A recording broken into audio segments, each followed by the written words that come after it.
ಹೇಗಿದ್ದೀರಾ? ಎಲ್ಲರೂ ತುಂಬಾನೇ ಚೆನ್ನಾಗಿದ್ದೀರಾ ಅಂತ ಅನ್ಕೊಂಡಿದ್ದೀನಿ. ನಾನು ಕೂಡ ತುಂಬಾನೇ ಚೆನ್ನಾಗಿದ್ದೀನಿ. Welcome back to my YouTube channel. ಇವಾಗ ನಾನು ಸಾಯಂಕಾಲದ ಮೇಲೆ ವ್ಲಾಗ್ನ ಸ್ಟಾರ್ಟ್ ಮಾಡ್ತಾ ಇದ್ದೀನಿ. ನಾವು ಎಲ್ಲಿಗೆ ಹೋಗ್ತಾ ಇದ್ದೀವಿ ಏನು ಅಂತ ನಾನು ಹೋದ ವಿಡಿಯೋದಲ್ಲಿ ಏನು ಹೇಳಿಲ್ಲ, ಬರೀ ಪ್ಯಾಕಿಂಗ್ ಮಾಡ್ಕೊಳ್ಳೋದು ಅಷ್ಟೇ ತೋರಿಸಿದೆ. ಇವಾಗ ಸಾಯಂಕಾಲದ ಮೇಲೆ ನಾವು ಚಿಕ್ಕಮ್ಮನ ಮನೆಯಿಂದ ವ್ಲಾಗ್ನ ಶುರು ಮಾಡಿದ್ದೀನಿ. ನಾವೆಲ್ಲಿ ಹೋಗ್ತಾ ಇದ್ದೀವಿ ಏನು ಅಂತ ನಿಮಗೆ ಹೋಗ್ತಾ ಹೋಗ್ತಾ ಗೊತ್ತಾಗುತ್ತೆ. ಯಾರ್ಯಾರು ಹೋಗ್ತಾ ಇದ್ದೀವಿ ಏನು ಅಂತ ಹೇಳಿ ನಾನು ಈ ವ್ಲಾಗಲ್ಲಿ ತೋರಿಸ್ತೀನಿ. ಎಲ್ಲೆಲ್ಲಿ ಹೋಗ್ತಾ ಇದ್ದೀವಿ, ಯಾರ ಜೊತೆ ಏನು ಹೋಗ್ತಾ ಇರೋದು ಅಂತೆಲ್ಲ ಇದೇ ವ್ಲಾಗಲ್ಲಿ ತೋರಿಸ್ತೀನಿ. ಅದಕ್ಕೂ ಮುಂಚೆ ನನ್ನ ಚಾನಲ್ ಯಾರೆಲ್ಲ ಸಬ್ಸ್ಕ್ರೈಬ್ ಮಾಡ್ಕೊಳ್ಳದೆ ನೋಡ್ತಾ ಇದ್ದೀರೋ ಪ್ಲೀಸ್ ಸಬ್ಸ್ಕ್ರೈಬ್ ಮಾಡ್ಕೊಂಡು ನೋಡಿ. ಸಬ್ಸ್ಕ್ರೈಬ್ ಮಾಡ್ಕೊಂಡು ನೋಡ್ತಾ ಇರೋರಿಗೆ ತುಂಬಾ ಥ್ಯಾಂಕ್ಸ್ ಅಂತ ಹೇಳ್ತಾ ವ್ಲಾಗ್ನ ಶುರು ಮಾಡ್ತಾ ಇದ್ದೀನಿ. ಬನ್ನಿ ಓಡೋಣ. ಎಲ್ಲರೂ ರೆಡಿ ಆಗಿಬಿಟ್ಟಿದ್ದಾರೆ, ನಾನೊಬ್ಬಳೇ ಲೇಟ್ ಅಷ್ಟೇ. ಇವಾಗ ನಾನು ಓಡಬೇಕು. ಚಿಕ್ಕಮ್ಮರೆಲ್ಲ ಬೈತಾ ಇದ್ದಾರೆ. ಬಾಯ್ ಬಾಯ್.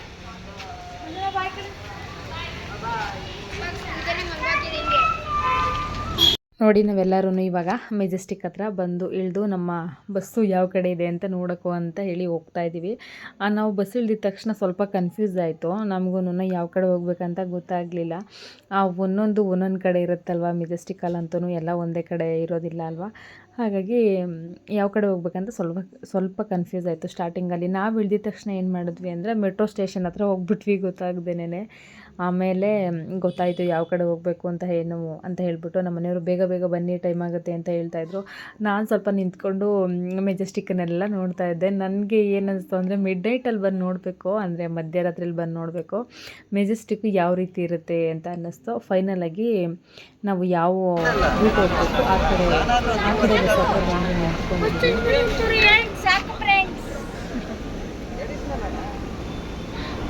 ನಾವು ಬರಬೇಕಾದ್ರೆ ಏನು ಅಂದ್ಕೊಂಡ್ವಿ ಅಂದರೆ ಸೀಟ್ ಸಿಗಲ್ವೇನೋ ಅಂತ ಅಂದ್ಕೊಂಡ್ವಿ. ಇಲ್ಲಿ ಬಂದರೆ ಬಸ್ ಫುಲ್ ಖಾಲಿ.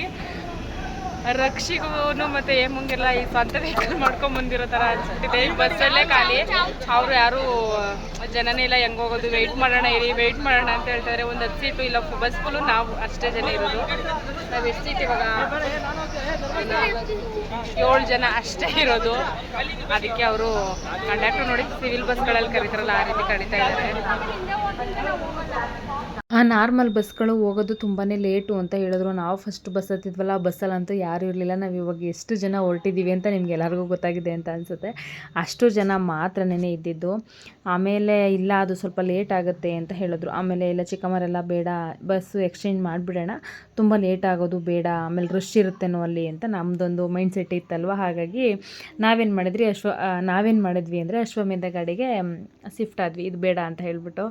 ನೋಡಿ, ನಮ್ಮ ಚಿಕ್ಕಮ್ಮರ ಮನೇಲಿ ಸ್ವಲ್ಪ ಫ್ರೀ ಇಲ್ಲ ಅಂಥೇಳಿ ಬಸ್ಸಲ್ಲೇ ನೇಲ್ ಪಾಲಿಶ್ ಹಚ್ಕೋತಾ ಇದ್ದಾರೆ. ಇನ್ನೂ ಟೈಮ್ ಇತ್ತಲ್ವ, ಸುಮ್ಮನೆ ಕೂತಿದ್ವಲ್ವ. ನೀವು ಯಾರಾದರೂ ಈ ರೀತಿ ಮಾಡಿದ್ದೀರಾ ಅಂತ ನನಗೆ ಕಮೆಂಟ್ ಮಾಡಿ ತಿಳಿಸಿ. ಈ ಅಶ್ವಮೇಧ ಗಾಡೀಲಿ ಏನಂದರೆ ಸ್ವಲ್ಪ ಆಲ್ರೆಡಿ ಫಸ್ಟು ಬುಕ್ಕಿಂಗ್ ಮಾಡ್ಕೊಂಬಿಟ್ಟಿರ್ತಾರಂತೆ. ಅದು ಫುಲ್ ಆಗಿಬಿಟ್ಟಿರುತ್ತೆ, ಫುಲ್ ಆಗುತ್ತೆ ಪ್ರತಿ ಸರಿನೂ ಅಷ್ಟೇ ಅಂತ ಫುಲ್ ಆಗಿಬಿಡುತ್ತೆ. ಆ ಥರ ನಾರ್ಮಲ್ ಗಾಡಿಗೆ ಯಾರೂ ಹೋಗೋದಿಲ್ಲ ಅಲ್ವಾ.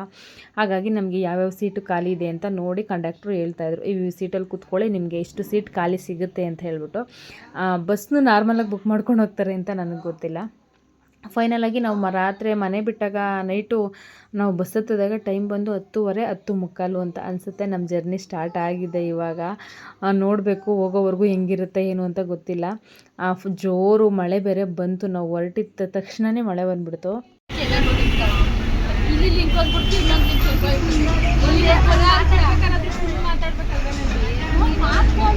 ಎಲ್ಲರೂ ಕಾಫಿ ಕುಡಿಯೋಕೆ ಹೋಗಿದ್ದಾರೆ.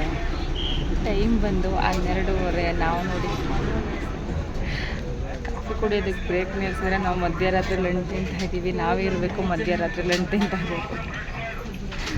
ಚಿಕ್ಕಮ್ಮರೆಲ್ಲ ಕಾಫಿಗೆ ಹೋಗಿದ್ದಾರೆ, ನಾನು ಫ್ರೂಟ್ಸ್ ತೊಗೊಂಡಿದ್ದೀವಿ. ಬ್ರೇಕ್ ಹೋಗಿ ಏನಾದರೂ ತಿನ್ನೋಣ ಅಂತ ಹೇಳ್ಬಿಟ್ಟು. ಅವರೆಲ್ಲ ಕಾಫಿ ಲವರ್ಸು, ಹಾಗಾಗಿ ಕಾಫಿಗೆ ಹೋಗಿದ್ದಾರೆ. ನಾನು ಏನು ಕಾಫಿ ಕುಡಿಯೋದಿಲ್ಲ, ಹಾಗಾಗಿ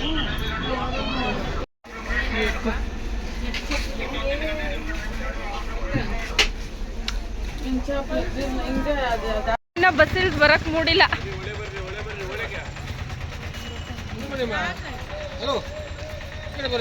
ನೋಡಿ, ನಾವು ಬೆಳಗಿನ ಜಾವ 4:45ಗೆ ಬಂದು ಧರ್ಮಸ್ಥಳದಲ್ಲಿ ಇಳಿದ್ವಿ. ನಮಗೇನು ಅಷ್ಟು ಹಿಂಸೆ ಅಂತ ಅನ್ನಿಸ್ಲಿಲ್ಲ. ಬಂದು ಇಳಿದು ಎಲ್ಲರೂ ನಡ್ಕೊಂಬಂದ್ವಿ. ಇಲ್ಲಿ ನಮ್ಮ ಮನೆಯವರು ಧರ್ಮಸ್ಥಳಕ್ಕೆ ಇಷ್ಟು ಅರ್ಜೆಂಟಲ್ಲಿ ಬಂದಿದ್ದ ಕಾರಣನೇ ಇವರು ಮುಡಿ ಕೊಡಿಸ್ಬೇಕು ಅಂತ. ಯಾಕೆ ಅಂತ ನನಗೂ ಗೊತ್ತಿಲ್ಲ. ಅವರು ಯಾಕೆ ಅಂತ ಅಂದರೆ ಏನೋ ಅಂದ್ಕೊಂಡು ಮುಡಿ ಬಿಟ್ಬಿಟ್ಟಿದ್ದಾರೆ.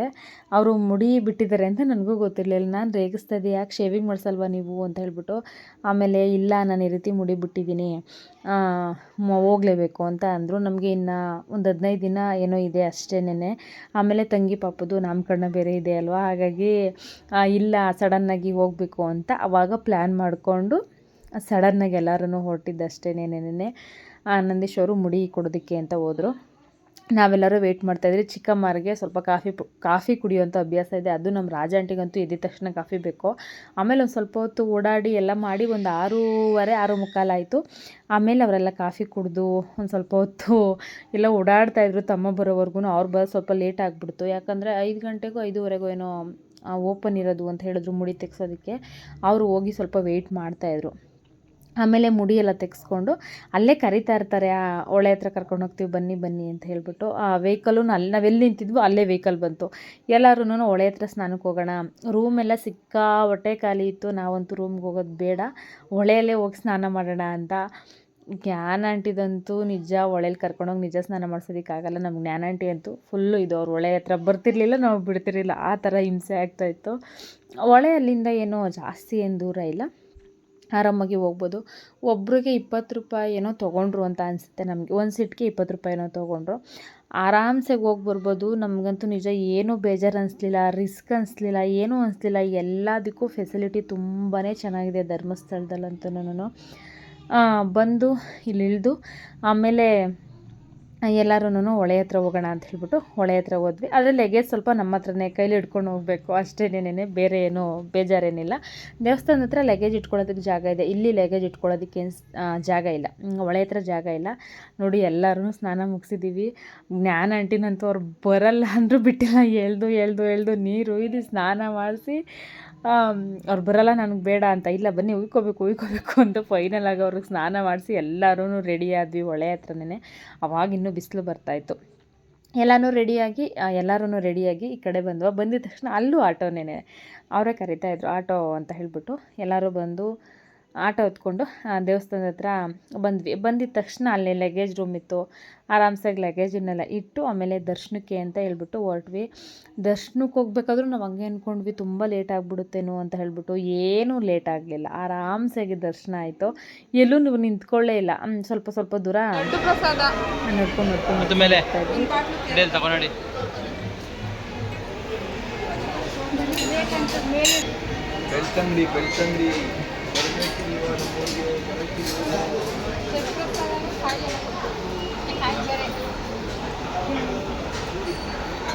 ನೋಡಿ ನಾವೀಗ ದರ್ಶನ ಎಲ್ಲ ಮುಗಿಸ್ಕೊಂಡು ಆಚೆ ಕಡೆ ಬಂದ್ವಿ. ಇಲ್ಲಿ ಒಂದು ವಿಶೇಷ ಏನು ಅಂದರೆ, ನೀವೆಲ್ಲ ದೇವಸ್ಥಾನದಲ್ಲೂ ನೋಡಿರ್ತೀರ, ಇದು ಈ ದೇವಸ್ಥಾನ ಅಂತೇಳಿ ಬೋರ್ಡ್ ಹಾಕಿರ್ತಾರೆ. ಆದರೆ ಮಂಜುನಾಥ ಸ್ವಾಮಿ ದೇವಸ್ಥಾನದಲ್ಲಿ ನಿಜವಾಗ್ಲೂ ಎಲ್ಲೂ ಬೋರ್ಡ್ ಹಾಕಿಲ್ಲ. ಅದನ್ನು ಎಂಟ್ರೆನ್ಸಿಂದ ನೋಡಿದಾಗ ಏನು ಅನಿಸುತ್ತೆ ಅಂತ ಅಂದರೆ, ನನಗೆ ಒಂದು ದೊಡ್ಡ ಮನೆ ಅಂತ ಅನಿಸುತ್ತೆ. ಏನೋ ನಾವು ಅಜ್ಜಿ ತಾತನ ಮನೆಗೆ ಹೋಗಿ ಬಂದ್ವೇನೋ ಅನ್ನೋ ರೀತಿ ಫೀಲ್ ಆಗ್ತಾಯಿತ್ತು ನನಗಂತೂ. ನೀವು ಯಾರಾದರೂ ಇದನ್ನು ಅಬ್ಸರ್ವ್ ಮಾಡಿದ್ದೀರಾ ನನಗೆ ಕಮೆಂಟ್ ಮಾಡಿ ತಿಳಿಸಿ. ದರ್ಶನ ಎಲ್ಲ ಮುಗಿಸ್ಕೊಂಡು ಇವಾಗ ನಾವು ಹೊರಗಡೆ ಬಂದು ಹೋಗ್ತಾ ಇದ್ದೀವಿ. ಇನ್ನೂ ತಿಂಡಿ ತಿಂದಿಲ್ಲ, ಇವಾಗ ತಿಂಡಿ ತಿನ್ನಬೇಕು. ಎಲ್ಲರೂ ಫುಲ್ಲು ಚೆನ್ನಾಗಿ ದರ್ಶನ ಆಯಿತು ಅಂತ ಹೇಳ್ಬಿಟ್ಟು ಮುಂದೆ ಹೋಗ್ತಾ ಇದ್ದಾರೆ. ತಿಂಡಿ ತಿನ್ನೋದಕ್ಕೆ ಹೋಗಬೇಕು. ನೋಡೋಣ ದಾಸು ಹೋಗೋದ ಇಲ್ಲ ಹೊರಗಡೆ ಹೋಗೋದ.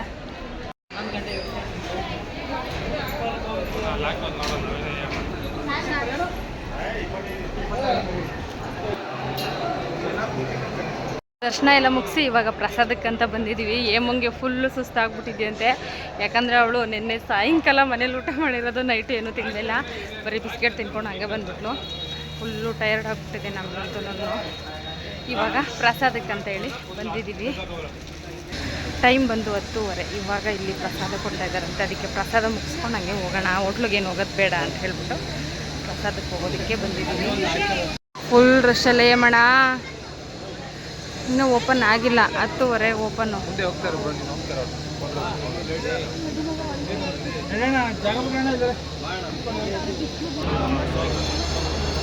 ಓಪನ್ ಆಗಿಲ್ವಲ್ಲ, ಅದಕ್ಕೆ ಇಷ್ಟೊಂದು ರಶ್ಶು.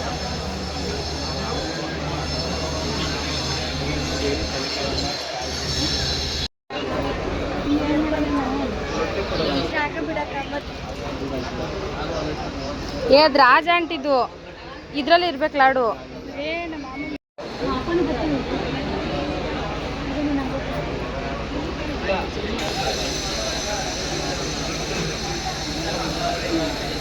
ನಾನು ಎಷ್ಟೊಂದು ಸರಿ ಧರ್ಮಸ್ಥಳಕ್ಕೆ ಹೋಗಿದ್ದೀನಿ, ಆದರೆ ನಾನು ಯಾವತ್ತೂ ಅದನ್ನು ಅಬ್ಸರ್ವ್ ಮಾಡಿರಲಿಲ್ಲ. ಇದೇ ಫಸ್ಟ್ ಟೈಮ್ ನಾನು ಅದನ್ನು ಅಬ್ಸರ್ವ್ ಮಾಡಿದ್ದು. ನೋಡಿ ದರ್ಶನ ಎಲ್ಲ ಮುಗಿಸ್ಕೊಂಡು ನಾವು ಪ್ರಸಾದಕ್ಕೆ ಅಂತ ಹೊರಟ್ವಿ. ಅಲ್ಲಿ ಪ್ರಸಾದಕ್ಕೆ ಹೋಗೋಣ ಅಂತ ಹೇಳ್ಬಿಟ್ಟು, ಯಾಕಂದರೆ ಚಂದ್ರಾಂಟಿ ನಾನು ತುಂಬ ದಿನಗಳಾಗ್ಬಿಟ್ಟಿದೆ ಮಂತ್ರ ಇದೇನೋ ಧರ್ಮಸ್ಥಳದಲ್ಲಿ ಊಟನೇ ಮಾಡಿಲ್ಲ ಮಗ, ಹೋಗೋಣ ಅಂತ ಹೇಳಿದ್ರು. ಆಯಿತು ಅಂತ ಹೇಳ್ಬಿಟ್ಟು ಎಲ್ಲರೂ ಇಲ್ಲಿಗೆ ಬಂದ್ವಿ. ಎಲ್ಲರೂ ಉಪವಾಸನೇ ಇದ್ವಿ ಅಲ್ವಾ, ಹಾಗಾಗಿ ನಾವೆಲ್ಲರೂ ಪ್ರಸಾದಕ್ಕೆ ಹೋಗೋಣ ಅಂತ ಹೇಳ್ಬಿಟ್ಟು ಪ್ರಸಾದಕ್ಕೆ ಬಂದ್ವಿ. ಮಂಜುನಾಥ ಸ್ವಾಮಿ ಸನ್ನಿಧಿಲಂತೂ ನಿಜ ಪ್ರಸಾದ ಎಷ್ಟು ಚೆನ್ನಾಗಿರುತ್ತೆ ಅಂದರೆ, ನಾನಂತೂ ನಮ್ಮ ಮನೇಲಿ ರೇಗಿಸ್ತಾ ಇದ್ದೆ. ನನಗಂತೂ ನಾನು ಫಸ್ಟ್ ಆಫ್ ಆಲ್ ಜಾಸ್ತಿ ಸ್ವೀಟ್ ಲವರ್ ಅಂತಲೇ ಹೇಳ್ಬೋದು. ನಾನು ಅದನ್ನೇ ಹೇಳ್ತಾ ಇದ್ದೆ, ನನಗೇನಾದರೂ ಅವ್ರು ಇನ್ನೂ ಸ್ವಲ್ಪ ಪಾಯಸ ಹಾಕ್ತಾರೆ ಅಂದಿದ್ರೆ ನಿಜ ಪಾಯಸ ಹಾಕ್ಸ್ಕೊಂಡು ಕುಡಿತಾ ಇದ್ದೆ ಅಂತ ಹೇಳ್ಬಿಟ್ಟು ಅಲ್ಲಿಂದ ನಾವು ನೋಡ್ಕೊಂಡು ಬಂದಮೇಲೆ ಇವ್ರು ಗೊತ್ತವ್ರೆ ಅಮ್ಮಣ, ನೋಡ್ಕೊ ಬಂದಷ್ಟಕ್ಕೆ ಅವ್ರು ಆಟೋದಲ್ಲಿ ಬಂದಿರೋದು. ಇಲ್ಲ ನಾವೇ ಗ್ರೇಟ್ ಬಿಡಾಂಟಿ, ನಡ್ಕೊ ಬಂದಿದ್ದೀವಿ. ನಡ್ಕೊಂಡು ರೆಸ್ಟ್ ಮಾಡ್ಕೊಂಡು ಬಂದಿರೋದು. ಅಲ್ಲಿಂದ ಇಲ್ಲಿ ನಡ್ಕೊಂಬರೋಷ್ಟರಲ್ಲಿ ತಿಂದಿರೋ ಊಟ ಎಲ್ಲ ಅರ್ಗೋಯ್ತು. ಎಷ್ಟು ಸೆಕೆ ಅಂದರೆ ಇಲ್ಲಂತೂ ಒಂದು ಸ್ವಲ್ಪನೂ ಗಾಳಿ ಬೀಸ್ತಾ ಇಲ್ಲ. ಮಳೆ ಒಯ್ದಿದ್ರು ತಣ್ಣಗೆ ಆಗ್ತಾ ಇಲ್ಲ ನೋಡಿ. ಬಸ್ ಎಲ್ಲ ತಕ್ಕೊಂಡು ಇವಾಗ ನಾವು ರಿಟರ್ನ್ ಹೋಗ್ತಾ ಇದ್ದೀವಿ. ಮಳೆ ನೋಡಿ, ಮಳೆ ಬರೋ ಥರ ಆಗ್ಬಿಟ್ಟಿದೆ. ಮಳೆ ಬರ್ತೈತೆ, ಥರ ಕಾಣಿಸ್ತಾ ಇದೆ ಮುಂದೆಗಡೆ. ವಾತಾವರಣ ಅಂತೂ ತುಂಬ ಚೆನ್ನಾಗಿದೆ, ಅಂದರೆ ತುಂಬ ಸೆಕೆ ಆದ್ರೂ ನೋಡೋದಕ್ಕೆ ತುಂಬ ಚೆನ್ನಾಗಿದೆ. ಮಳೆ ಬರೋ ಥರ ಆಗ್ಬಿಟ್ಟಿದೆ. ವ್ಯೂ ಅಂತೂ ತುಂಬ ಸಕ್ಕತ್ತಾಗಿ ಕಾಣಿಸ್ತಾ ಇದೆ ಇವಾಗಂತೂ.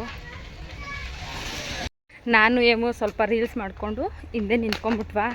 ಇವಾಗ ಅವರೆಲ್ಲ ಹೊರಟೋಗ್ಬಿಟ್ಟವ್ರೆ ನಡ್ಕೊಂಡು. ನಾನು ಏಮು ಇಬ್ಬರು ಇವಾಗ ನಡ್ಕೊಂಡು ಹೋಗ್ತಾ ಇದ್ದೀವಿ. ಮಳೆ ಬೇರೆ ಬರೋ ಥರ ಆಗ್ಬಿಟ್ಟಿದೆ ಅಲ್ವಾ, ಹಾಗಾಗಿ ಅವರು ಬೈತಾರೆ ಆಮೇಲೆ, ಇನ್ನು ಅಲ್ಲೇ ಇದ್ದೀರಾ ಅಂತ ಹೇಳ್ಬಿಟ್ಟು. ಅಕ್ಕ ತಮ್ಮದಿರೆಲ್ಲ ಜೊತೆಲಿ ಹೊರಟ್ಬಿಟ್ಟವ್ರೆ. ನಾನು ಏಮೋ ಇಬ್ಬರೇ ಇವಾಗ.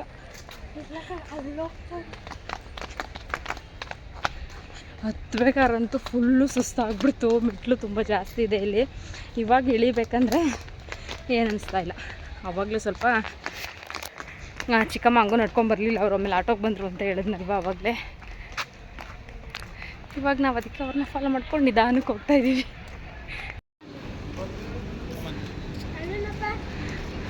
ರಕ್ಷಿ ನೀನು ನೋಡ್ಸ್ಕೊಂಡು ಹೋಗ್ಬಿಡ್ತೀಯ ಅಂತ ಕಣೋ. ರಕ್ಷಿಗೆ ಅವ್ರ ಅಪ್ಪ ಮ್ಯೂಸಿಯಂ ತೋರಿಸ್ಬೇಕು ಅಂತ ಕರ್ಕೊಂಡು ಹೋಯ್ತವ್ರೆ. ಬಿಸಿಲು ನಡೀರಿ ಅಂದರೂ ಕೇಳ್ತಾ ಇಲ್ಲ. ಇಷ್ಟು ದೂರ ಬಂದಿದ್ದೀವಲ್ಲ, ತೋರಿಸ್ಕೊಂಡು ಹೋಗೋಣ ಅಂತ. ಪ್ರಸಾದ ಎಲ್ಲ ಚೆನ್ನಾಗಿತ್ತು, ತುಂಬಾ ಚೆನ್ನಾಗಿತ್ತು. ನಾನು ಹೇಳಿದ್ನಲ್ಲ, ಆ ಪಾಯಸ ನೆನೆಸ್ಕೋತಾ ಇದ್ದರೆ ನನಗೆ ಇವಾಗಲೂ ವೀಡಿಯೋ ಎಡಿಟ್ ಮಾಡಬೇಕಾದ್ರೆ ಬಾಯಲ್ಲಿ ಹಂಗೆ ನೀರು ಬರ್ತಾಯಿದೆ, ಅಷ್ಟೊಂದು ಚೆನ್ನಾಗಿತ್ತು.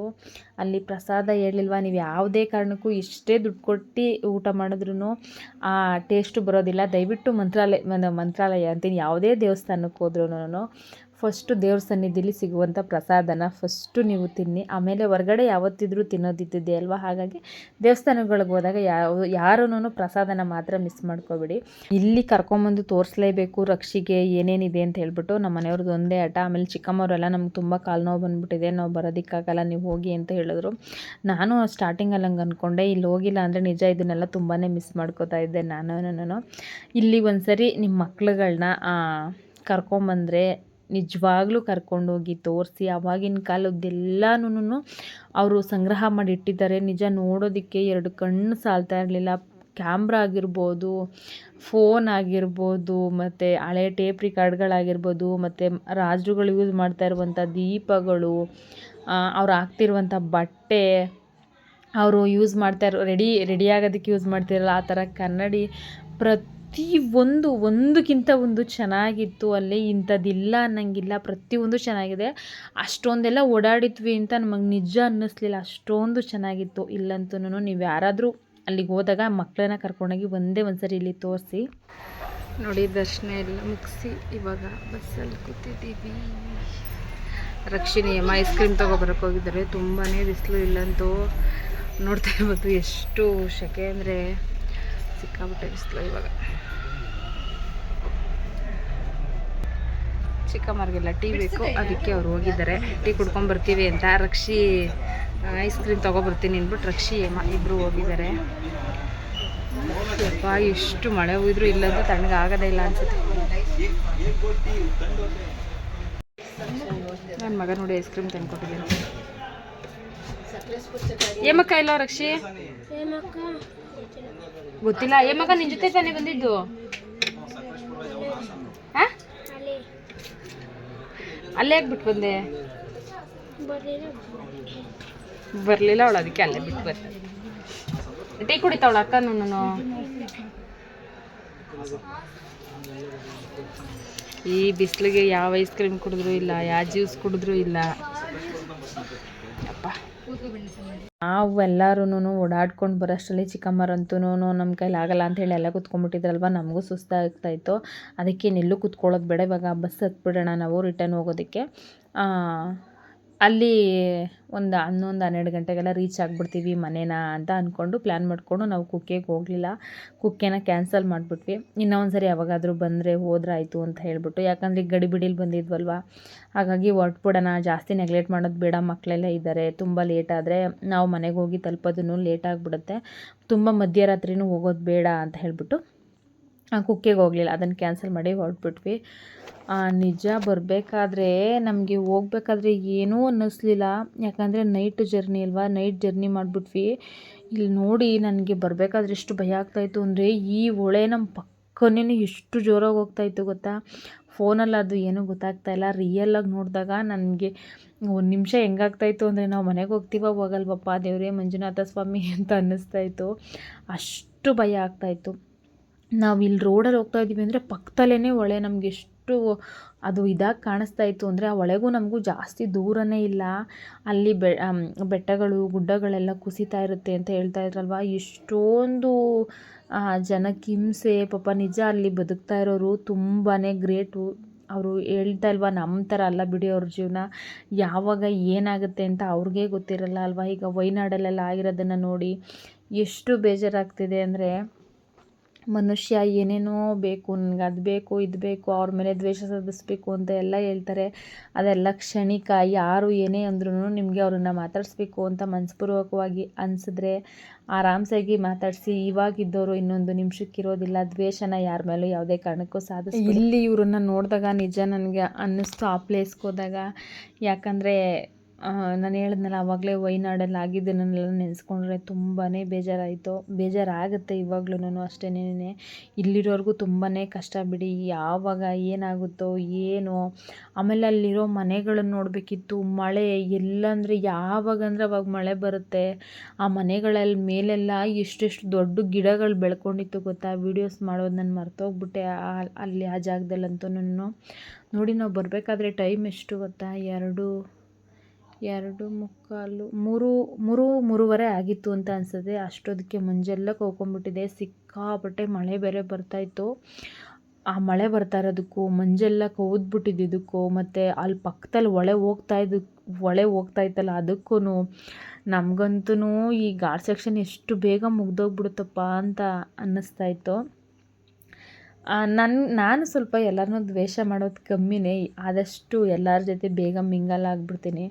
ಏನೇ ತಪ್ಪು ಮಾಡಿದರೂ ಒಂದು ಕ್ಷಣ ಮರಗ್ತೀನಿ. ಯಾವಾಗ ಅಂತ ಅಂದರೆ, ಅವರು ನಮ್ಮ ಮೇಲೆ ಏನೇ ತಪ್ಪಾಗಿದ್ರೂ ಅಯ್ಯೋ ಓಕೆ ಪರವಾಗಿಲ್ಲ, ಇವಾಗ ಇದ್ದಿದ್ದು ಇನ್ನೊಂದು ದಿನ ಇರೋದಿಲ್ಲ, ಇನ್ನೊಂದು ಕ್ಷಣವೂ ಇದೇ ರೀತಿ ಇರೋದಿಲ್ಲ ಅಂತ ಅವರೂ ನನ್ನನ್ನು ಅದೇ ರೀತಿ ಟ್ರೀಟ್ ಮಾಡಿದ್ರೆ ಅಷ್ಟೇನೇ ನಾನು ಮರ್ಬೋದು. ಇಲ್ಲ ಅವ್ರಿಗೆ ನಮ್ಮ ಮೇಲೆ ಏನೂ ಫೀಲಿಂಗ್ಸ್ ಇಲ್ಲ, ಅವ್ರನ್ನ ಮಾತಾಡಿಸ್ತಾ ಇದ್ರು ನಾವು ಆರಾಮ್ಸೆ ಇರ್ತೀವಿ ಅನ್ನೋರ ಹತ್ರ ನಾನೇನು ತಲೆ ಕೆಡಿಸ್ಕೊಳ್ಳಲ್ಲ. ಆದರೆ ತಪ್ಪು ಯಾರೇ ಮಾಡಿರಲಿ ಏನೇ ಮಾಡಿರಲಿ, ತಪ್ಪು ಮಾಡಿದಾಗ ಅದನ್ನು ಮಾತಲ್ಲೇ ಬಗೆಹರಿಸ್ಕೊಂಡು ಸರಿ ಹೋಗಬೇಕು. ಅದು ಒಂದು ನನ್ನ ಇಂಟೆನ್ಷನ್ನು. ಮಾತಾಡಿದ್ಮೇಲೆ ಮುಗ್ದೋಯ್ತು, ತಪ್ಪೆಲ್ಲ ಸರಿ ಮಾಡ್ಕೊಂಡ್ಬಿಡ್ಬೇಕು. ನೋಡಿ ರಿಟರ್ನ್ ಬರಬೇಕಾದ್ರೇ ಗೊತ್ತಾಗಿದ್ದು. ನಾವು ನೈಟು ಜರ್ನಿ ಮಾಡ್ಬೇಕಾದ್ರೆ ಏನು ಅಂದ್ಕೊಂಡ್ಬಿಟ್ವಿ ಅಂದರೆ, ನನಗೆ ನಿದ್ದೆ ಬರಲಿಲ್ಲ ಬಿಡಿ. ರಕ್ಷಿ ಫುಲ್ ಟಾರ್ಚರ್ ಕೊಡ್ತಾಯಿದ್ದ ಬಸ್ಸಲ್ಲಂತೂ, ನನಗೆ ನಿದ್ದೆ ಬರಲಿಲ್ಲ. ನಾನೇನು ಅಂದ್ಕೊಂಡ್ಬಿಟ್ಟೆ ನೈಟ್ ಜರ್ನಿ ಮಾಡಬೇಕಾದ್ರೆ ಅಂದರೆ, ರೋಡ್ ಮಾಡ್ತಾಯಿದ್ದಾರೆ ಇಲ್ಲಿ, ಅದಕ್ಕೆ ಇಲ್ಲೆಲ್ಲ ಇಷ್ಟಿಷ್ಟು ಮಣ್ಣು ಬಿದ್ದಿದೆ ಅಂತ ಅಂದ್ಕೊಂಡೆ. ನನಗೆ ನಾವು ರಿಟರ್ನ್ ಆಗಬೇಕಾದ್ರೇ ಗೊತ್ತಾಗಿದ್ದು, ಅದು ಮಣ್ಣು ಸುರಿದು ರೋಡ್ ಮಾಡ್ತಿರೋದೆಲ್ಲ ಗುಡ್ಡ ಕುಸಿದೋಗಿರೋದಂತ. ನಿಜ ನನಗೆ ಅವಾಗಲೇ ಗೊತ್ತಾಗಿದ್ದು. ಅದನ್ನು ಬೆಳಗ್ಗೆ ನೋಡ್ಬಿಟ್ಟು ಏನು ಅನ್ನಿಸ್ತಾಯಿತ್ತು ಅಂದರೆ, ನಾವೇನಾದರೂ ನೈಟ್ ಬರಬೇಕಾದ್ರೆ ಈ ರೀತಿ ಆಗ್ಬಿಟ್ಟಿದ್ರೆ ಏನಪ್ಪ ಗತಿ ಅನ್ನೋ ರೀತಿ ಫೀಲ್ ಆಗ್ತಾಯಿತ್ತು ನನಗಂತೂ. ನೋಡಿ JCP ಅಲ್ಲೆಲ್ಲ ಕೆಲಸ ಮಾಡ್ತಾಯಿದೆ. ಒಂದೊಂದು ಕಡೆ ಅಂತೂ ಟರ್ನಿಂಗಲ್ಲಿ ನೋಡಬೇಕು ಯಾವ್ಯಾವ ರೀತಿ ಆಗಿದೆ ಅಂತ ಹೇಳ್ಬಿಟ್ಟು.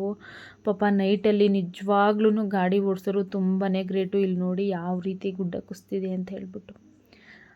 ನಾವು ಇವಾಗೆಲ್ಲ ಕಮ್ಮಿ ಆಗಿದೆ ಅಂತ ಹೇಳ್ಬಿಟ್ಟು ಸಡನ್ ಪ್ಲ್ಯಾನ್ ಮಾಡ್ಕೊಂಡು ಹೋಗಿದ್ದು.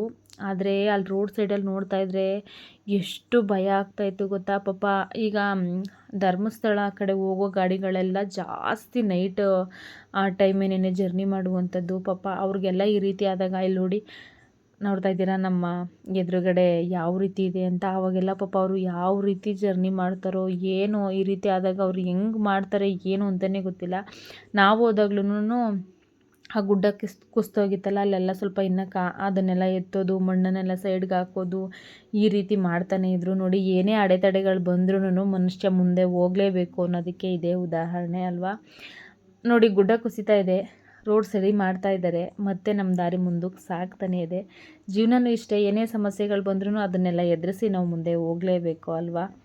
ನಾನೊಂದು ಏನು ಹೇಳೋದಕ್ಕೆ ಇಷ್ಟಪಡ್ತೀನಿ ಅಂದರೆ, ನಿಜ ಡ್ರೈವರ್ಗಳಂತೂ ತುಂಬಾ ಗ್ರೇಟ್ ಅಂತ ಹೇಳ್ಬೋದು.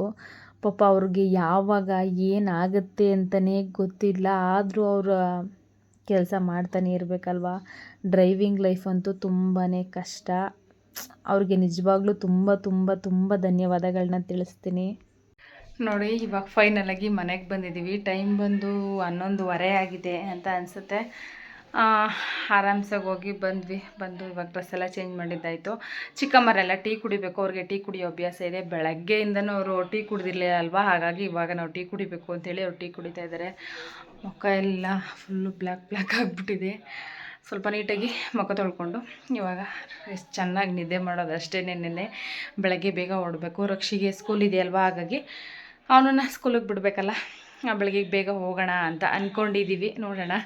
ಹೋಗ್ಬೇಕಾದ್ರೆ ನಮಗೂ ಅನ್ನಿಸ್ತು ಸ್ವಲ್ಪ ಹಿಂಸೆ ಆಗುತ್ತೇನೋ ಅಂತ, ಏನೂ ಅನಿಸ್ಲಿಲ್ಲ. ಆರಾಮ್ಸಾಗಿ ಹೋಗಿ ಬಂದ್ವಿ ಅಷ್ಟೇ. ಅಷ್ಟು ದೂರ ಹೋಗಿದ್ದು ಸ್ವಲ್ಪ ಸ್ಟ್ರೈನ್ ಆಗಿದೆ ಅಷ್ಟೇ, ಬೇರೇನಿಲ್ಲ. ಆರಾಮಾಗಿ ದರ್ಶನ ಆಯಿತು, ದೇವ್ರ ದರ್ಶನ ಅಂತೂ ತುಂಬ ಚೆನ್ನಾಗಾಯಿತು. ಹೋಗಿ ಬಂದಿದ್ದು ಅಷ್ಟೇ, ಏನು ಜಾಸ್ತಿ ರಿಸ್ಕ್ ಅಂತ ಅನ್ನಿಸ್ಲಿಲ್ಲ. ಎಲ್ಲ ಆರಾಮಾಗಿ ಹೋಗಿ ದರ್ಶನ ಮುಗಿಸ್ಕೊಂಡು ಬಂದ್ವಿ. ಇವತ್ತಿನ ವ್ಲಾಗ್ನ ಇಲ್ಲಿಗೆ ಎಂಡ್ ಮಾಡ್ತಾಯಿದ್ದೀನಿ ಸ್ನೇಹಿತರೆ. ಈ ವ್ಲಾಗ್ ನಿಮ್ಗೆ ಇಷ್ಟ ಆಗಿದೆ ಏನು ಮಾಡಬೇಕು ಹೇಳಿ, ಲೈಕ್ ಶೇರ್ ಮಾಡಬೇಕು, ನಿಮ್ಮ ಅನಿಸಿಕೆ ಅಭಿಪ್ರಾಯನ ನನಗೆ ಕಮೆಂಟ್ ಮಾಡಿ ತಿಳಿಸ್ಬೇಕು ಅಂತ ಕೇಳ್ಕೊತಾ ಈ ವ್ಲಾಗ್ನ ಇಲ್ಲಿಗೆ ಎಂಡ್ ಮಾಡ್ತಾಯಿದ್ದೀನಿ. See in the next vlog. Love you all. Bye bye.